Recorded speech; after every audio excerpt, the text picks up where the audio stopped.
Hello மக்களே, வணக்கம். இப்போ நம்ம என்ன பேச போறோம்னு கேட்டீங்கன்னா, திருடனாய் பார்த்து திருந்தாவிட்டால் திருட்டை ஒழிக்க முடியாது. திருடாதே தம்பி திருடாதே. தம்பின்னு கிடையாது, பாப்பான்னு வரும் அந்த பாட்டில் வந்து. அதாவது பொய் பேசுகிறவன் நிறைய பொய் பேசிக்கிட்டே இருப்பான். உண்மையை பேசுகிறவன் கம்மியாக தான் பேசுகிறான்.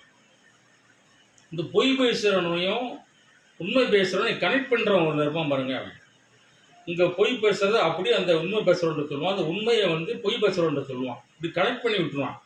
அவங்க ரெண்டுக்கும் ஒரு சண்டையை முட்டி விட்டு போயிடுவான்.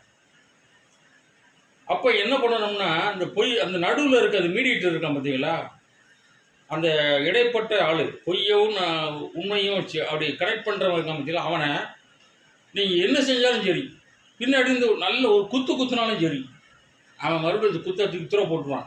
போட்டுட்டு மறுபடியும் அவன் வேலையை அவன் செஞ்சுக்கிட்டே தான் இருக்கான். அதனால் என்னென்னா, உண்மையை நீங்கள் நல்லா பேசுங்க, உண்மையான மட்டும் பேசுங்க.